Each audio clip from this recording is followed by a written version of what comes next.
I've always known I wasn't anyone's fantasy. I'm a big man, tall and heavily built, tipping the scales at 136 kilos. But it's not softness. It's years of hauling steel, dirt, and heat as a heavy equipment operator. My body's more function than form. My face doesn't do me any favors either. Strong nose, narrow eyes that make me look perpetually tired or annoyed. I've still got a full head of hair and a decent set of teeth, but none of that ever changed how I felt walking into a room. I keep my hair cropped short, mostly to avoid grease and grime getting stuck in it after long shifts. And yet, somehow, I ended up with Loretta. She wasn't a head-turner, but to me, she was perfect. There wasn't a single part of her I wanted to change. Small beside me, barely 5'2", but sharp, clever, and endlessly patient with my rough edges. She'd make fun of me without ever cutting deep. I liked that. I liked her. Around her, I didn't have to pretend. We got married young, built a home, had 2 kids, Brian, now 16, and Monica, a year younger. Thankfully, they inherited more of their mother's genes than mine. We had a good setup. I worked under my uncle in our family's machinery business. Tough hours, honest work. At the end of every year, we split the profits after expenses. Loretta had a desk job at a real estate valuation firm, filing, data entry, the kind of work that disappears behind reports and screens. Life was steady, unremarkable, but good. Then, I saw something I couldn't forget. A faint bruise on Loretta's neck. Small, red, oddly placed. The kind of mark that had no business being there. I didn't say anything. I should have joked about it like I normally would. But something told me not to. I hadn't put that mark there. Maybe it was nothing. An allergic reaction. A mosquito. Bite. But the next thing that set me off? She tried to hide it with makeup, at home, when no one else was watching. That part didn't make sense. She never left at night. If anything was happening, it was while I was at work. And suddenly I couldn't sleep, couldn't eat without thinking about it. It haunted me for a full week. Our relationship hadn't fallen apart. We still had intimacy, even laughter. I wasn't some thoughtless brute either. I brought her flowers for no reason, remembered birthdays and anniversaries. We ate out, took trips when we could, made memories. I truly thought we were solid, but that single red blemish wouldn't leave my mind. Work slowed down, and my uncle offered me a few days off. I took them, unsure what I was chasing. I didn't have a plan. I just needed to know. I borrowed a buddy's car, picked up a crossword book to look casual, and followed her. For 2 days, nothing. Office, lunch, home, rinse and repeat. I started to feel ridiculous. Then came day 3. She left for lunch earlier than usual, didn't head for her car. Instead, she walked down the side of the building like she was waiting for something.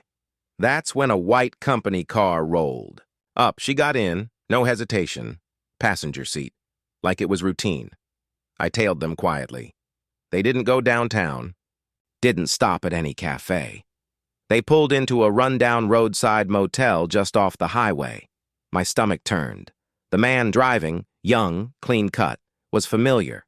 One of her colleagues, Tom. I'd seen him at a work party once. He parked, got out, and unlocked the room door like he'd done it a dozen times before. They both slipped in. Blinds drawn, curtains closed, and I just sat there. Engine idling, mouth dry, heart somewhere in my throat.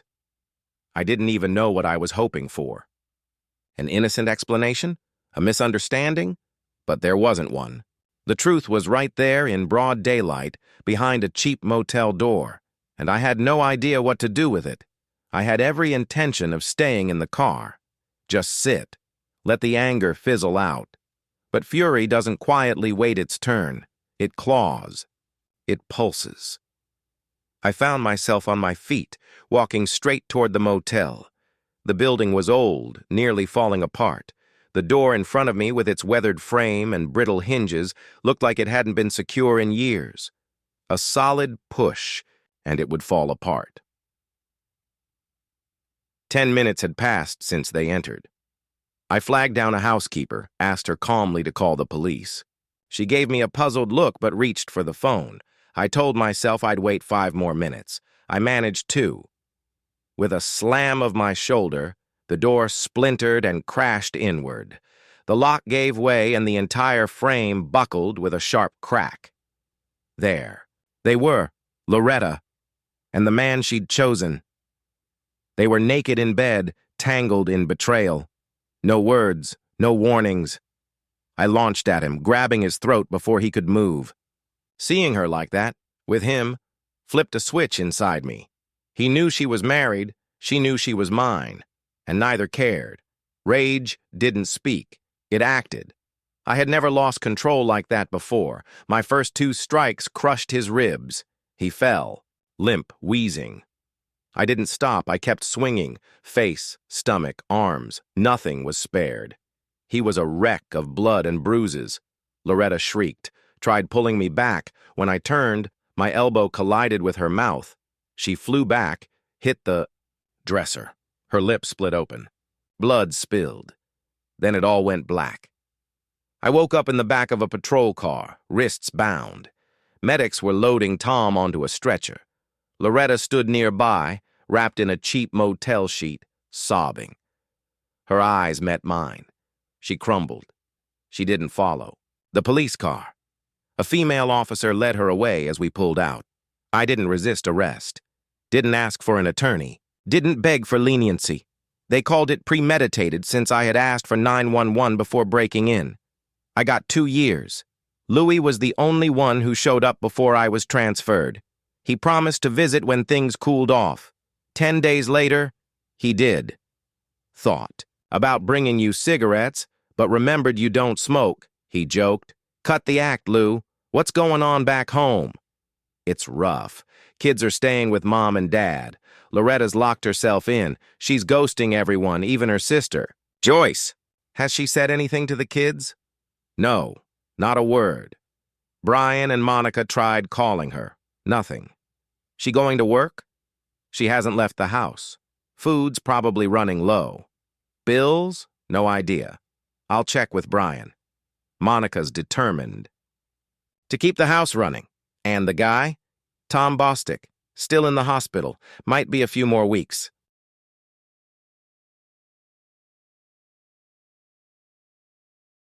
Seriously? He's still laid up? You wrecked him, John. Ribs, collarbone, internal damage. His kidney, spleen, even his other parts. One eye barely works. He eats through a tube. Guess I blacked out. That much is clear. I asked Louis to bring the kids next visit. 5 days later, Brian and Monica arrived without him. Uncle had to work, Brian said. We brought Mom's car. She let you take it? Hasn't touched it since you were arrested. How's she holding up? Monica shook her head. She just drifts. Doesn't answer phones. The answering machine is full. You two okay there? We're adjusting. We just need a routine. We spent an hour working through logistics. I arranged to keep paying bills. Gave Monica the bank card. Told her how to use it. Brian would handle errands, cleaning, the cars. Loretta wasn't completely out of it, but she was emotionally gone. Monica said she was compulsively tidying, endlessly rearranging things. Before they left, I asked Monica to tell Loretta I wanted to talk. She didn't expect much, but promised to try. Loretta never called, never visited, never wrote. Monica and Brian tried, even got Joyce to help. Nothing. Months passed. Brian graduated, joined the Air Force. Monica took over household duties. Loretta got worse. She blocked Monica from seeing me, refused any messages, wouldn't leave the house. Eventually, Monica came on her own, sometimes with Louis. Then Joyce visited me. Almost a year into my sentence, I realized Loretta had completely erased me. No apology, no explanation, no remorse. It was like I had never mattered. She didn't acknowledge what she didn't recognize my pain. It told me everything I needed to know. I wasn't worth her time. I felt like trash on her shoe. She probably thought once I was gone, the mess would disappear. I stewed on that thought often. Tom had left rehab, moved to a small apartment near work. Louis said he limped and had an eye twitch. For a moment, I pitied him. Then Monica told me something chilling. Loretta was in the shower. Monica needed some medicine. She opened her mother's purse. Inside was a hidden prepaid phone. Only one number was saved. Monica scribbled a number into her notepad, same digits that were listed in the old phone directory. It was a trivial match, yet something about it twisted my gut. I shouldn't have cared, not with things between me and Loretta already beyond repair, but the idea that she might still be speaking to Bostic, that lit a fire in me I hadn't felt in months. 2 weeks later, a prison official read out names. 127 of us were being granted early release. Mine made the cut. I hadn't caused trouble, had steady employment waiting outside, and was a first-time offender. On paper, I was easy to let go. Louis and Monica came to collect me. I told them I'd crash at my parents' for a while, give Loretta space to adjust. Turns out she didn't need space. She needed distance. She disappeared. No message, no warning. She emptied drawers, packed bags, and walked out like the house had never belonged to her. I didn't push to see her. She didn't offer. Our paths never crossed, though I suspected she worked hard to keep it that way. I was still clinging to the delusion that she owed me a conversation, some attempt at closure. But even silence over time begins to sound like truth. Then I heard Tom Bostic had resigned. Just like that. Gone. Instead of my parents' place, I moved back into Monica's. She seemed comforted by my presence, maybe because she had someone now, a steady man to lean on, which left me solo at night. And oddly, I found myself missing the noise of my cell block. Some sound, any sound, felt better than this hollow quiet. I returned to work within a week. It felt almost normal, like I'd just stepped out for a long lunch. I worked overtime without being asked, grateful for the distraction. I stopped drinking beer. It didn't satisfy me anymore. Switched to cola and iced tea. People noticed, joked, but peer pressure had lost its grip on me. Still, the nights grew sharp. I lay awake with memories slicing through me. Loretta, Bostic, their betrayal. I didn't even know the man. He was just the face of everything I wasn't. But Loretta? She knew me. She knew how I treated her. Respectful, loyal, kind, and still walked out. Not because she hated me, but because she felt nothing for me. That realization burned hotter than any insult. Marcy did what she could to support me, but she'd spent the past year drowning in her own pain, caring for her dying mother. She needed to breathe. I didn't want to weigh her down. I kept it together, at home, at work. The grind helped mute the ache. By the time I came home, I was too exhausted to think about Loretta, too tired to hurt. One Sunday afternoon, I decided to drop by Joyce's place, Loretta's younger sister. She was divorced with 2 school-age kids. She had visited me once, in prison. I never figured out why. "John," she said when she opened the door, a flicker of surprise in her eyes. "You're home. Come in. Coffee? Beer?" "Coffee's fine." I followed her into the kitchen. "I've got a feeling I know why you're here," she said, setting 2 steaming cups on the table. "I don't have many answers, but I'll offer what I can." "The one answer I want, you probably can't give," I said. "I just want to know why." Joyce exhaled slowly. "She never told me." I asked, over and over. She always dodged, changed the subject. "I thought you 2 weren't talking." "Not until last week," she said. "She reached out, wanted to talk about ending the marriage." I clenched my jaw. She moved to Reno.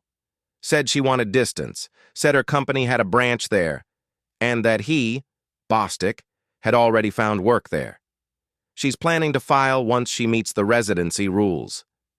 It added up, coldly, logically, and yet it felt like a punch to the chest. She could have divorced me while I was behind bars, I muttered. Sent papers. I'd have signed them and moved on.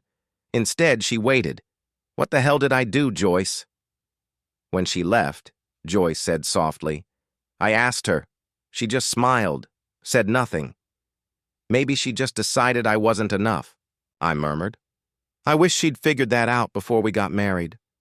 Then you wouldn't have Brian and Marcy, Joyce said gently. I forced a cracked grin. My ex-husband looked like a movie star, she said, but he treated me like garbage. I married him for the wrong reasons. Won't make that mistake again. Maybe I should try finding someone whose ex was ugly and kind, I said dryly. She looked away, uncomfortable. So was I. I stood, thanked her for the coffee, and left. I realized then, maybe I'd figured out why she visited me in prison, but like everything else in my life, I had seen it too late. I booked a one-way cruise for Louis. He needed the break.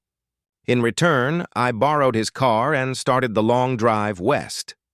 Reno. I found an abandoned house outside Sparks, foreclosed, crumbling, empty. I used a false name to call in a request for an appraisal. Tom Bostic took the bait. He showed up with a measuring tape and clipboard. 30 minutes later, he was locked in the trunk of Lewis's car. I headed east. Near Winnemucca, I turned onto a back road that felt right. A mile in, I pulled over. He was still alive when I shut the trunk back. In Reno, not now. I wanted words, but he offered none. I found a ravine, rocky, overgrown, isolated. I took his phone, wallet, and watch. Then I rolled him down into the gully. Nature would take care of the rest. I kept going. At a rest stop casino near Elko, I left his wallet in the restroom. Someone would find it, use the cards. No one would call it stolen. No red flags. No search. The watch? Tossed it into a trash bin. Once I crossed into Utah, I thought of Joyce again.